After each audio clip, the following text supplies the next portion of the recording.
Renungan Harian Katolik, Jumat 13 Mei 2022. Janji keselamatan telah digenapi. Mengikuti Yesus Sang Jalan, Kebenaran, dan Hidup. Bacaan pertama. Bacaan dari Kisah Para Rasul. Dalam perjalanannya, Paulus sampai di Antiokhia di Pisidia. Di rumah ibadat Yahudi, di sana Paulus berkata, "Hai saudara-saudaraku, baik yang termasuk keturunan Abraham maupun yang takut akan Allah, kabar keselamatan itu sudah disampaikan kepada kita. Sebab penduduk Yerusalem dan pemimpin-pemimpinnya tidak mengakui Yesus. Dengan menjatuhkan hukuman mati atas Yesus, mereka menggenapi perkataan nabi-nabi yang dibacakan setiap hari Sabat. Dan meskipun mereka tidak menemukan sesuatu yang dapat menjadi alasan untuk hukuman mati, namun mereka telah meminta kepada Pilatus supaya Yesus dibunuh. Dan setelah mereka menggenapi segala sesuatu yang ada tertulis tentang Dia, mereka menurunkan Dia dari kayu salib, lalu membaringkannya di dalam kubur. Tetapi Allah membangkitkan Yesus dari antara orang mati. Dan selama beberapa waktu, Ia menampakkan diri kepada mereka yang mengikuti Dia dari Galilea ke Yerusalem. Mereka itulah yang sekarang menjadi saksinya bagi umat ini. Dan kami sekarang memberitakan kabar kesukaan kepada kamu, yaitu bahwa janji yang diberikan kepada nenek moyang kita telah digenapi Allah kepada kita, keturunan mereka, dengan membangkitkan Yesus, seperti yang ada tertulis dalam Mazmur kedua. Anakkulah engkau, pada hari ini engkau telah kuperanak. Demikianlah sabda Tuhan. Syukur kepada Allah. Bacaan Injil. Inilah Injil suci menurut Yohanes. Dalam amanat perpisahannya, Yesus berkata kepada murid-muridnya, "Janganlah gelisah hatimu. Percayalah kepada Allah, percayalah juga kepadaku. Di rumah Bapakku banyak tempat tinggal. Jika tidak demikian, tentu aku mengatakannya kepadamu. Sebab aku pergi ke situ untuk menyediakan tempat bagimu. Aku akan datang kembali dan membawa kamu ke tempatku, supaya di tempat di mana aku berada, kamu pun berada. Dan kemana aku pergi, kamu tahu jalan ke sana." Kata Thomas kepadanya, "Tuhan, kami tidak tahu kemana engkau pergi. Jadi bagaimana kami tahu jalan ke sana?" Kata Yesus kepadanya, "Akulah jalan, kebenaran, dan hidup. Tidak seorang pun dapat datang kepada Bapa kalau tidak melalui Aku." Demikianlah sabda Tuhan.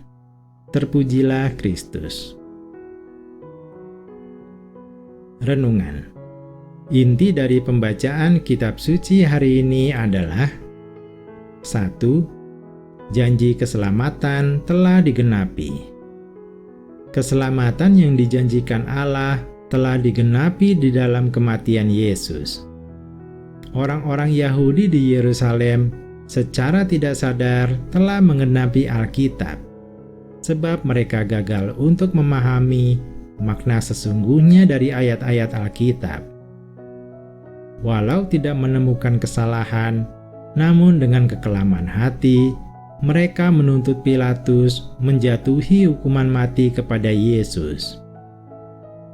Paulus menceritakan kisah Yesus sungguh luar biasa, sebab menyentuh hati dan ingatan pendengar secara mendalam.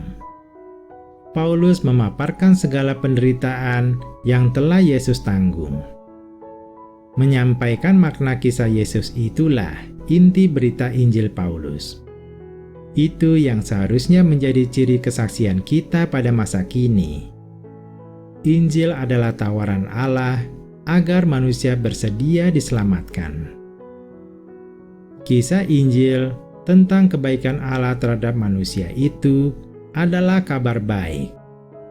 Namun jangan abaikan sisi lain, yaitu adanya peringatan bagi pendengar agar tidak mengabaikan kebaikan Allah, karena akan berakibat buruk. Itulah sisi buruk yang harus ikut diceritakan saat bersaksi. Karena itu, bersaksi lebih daripada sekedar bercerita. Bersaksi karena kasih kepada Allah dan manusia berarti memperhadapkan orang kepada Allah dan mendesaknya untuk menentukan sikap yang benar terhadap Allah dengan segala konsekuensinya. 2. Mengikuti Yesus Sang Jalan, Kebenaran, dan Hidup. Ketika ingin pergi ke suatu tempat, kita harus tahu alamatnya dengan menyusuri jalan yang tepat atau mengikuti orang yang tahu tempat itu. Tidak mengikuti jalan tersebut atau tidak mengikuti sang penunjuk jalan mengakibatkan kita tersesat. Demikian juga halnya ketika kita menuju surga Bapa. Kita harus tahu jalan menuju Bapa. Kita beruntung bertemu Yesus Kristus yang tinggal di rumah Bapa. Dia telah datang menjemput kita, menjadi penunjuk jalan buat kita. Menjadi pengikut Kristus berarti berada dalam perjalanan di jalan Tuhan, yakni mengikuti, menyaksikan, dan ikut mewujudkan kehendak Tuhan. Itulah sebabnya Yesus kita pilih dan kita ikuti sebagai sang jalan. Sayangnya jalan itu tidak selalu mulus, sering tidak mudah dilalui, menuntut kesetiaan kepada kebenaran Tuhan, walau mengalami penderitaan dan kerugian dunia. Namun dalam prosesnya Tuhan selalu membimbing, dan di akhir ujian, kadar iman meningkat, dan kita semakin diberkati Tuhan. Sayangnya banyak orang tidak suka dengan segala kesulitan itu, tidak sabar, sehingga sering memilih jalan pintas yang lebih menyenangkan dan memberi hasil instan, tidak peduli walau ada orang lain yang dirugikan. Yesus adalah jalan, kebenaran, dan hidup. Melalui Dia, kita mengenal Allah Bapa dengan baik. Kristus Sang Jalan yang kita sambut dengan iman ini adalah kebenaran dan hidup kita. Kita dibenarkan dan memperoleh hidup ketika kita melalui jalan ini. Dan kita memperoleh jaminan kehidupan kekal surgawi dari Tuhan. Marilah kita setia berjalan mengikuti Yesus. Marilah kita berdoa. Ya Tuhan Yesus, agar kami tidak tersesat, selamat mencapai rumah Bapa, kami mau setia mengikuti-Mu. Kami mau terus menyusuri jalan-Mu, walau jalan itu kadang tidak mulus dan tidak mudah dilalui. Walau terseok-seok, kami percaya Engkau selalu membimbing langkah kami agar kami tidak jatuh dan selamat sampai tujuan. Hanya Engkaulah jalan keselamatan dan kehidupan kekal buat kami. Amin.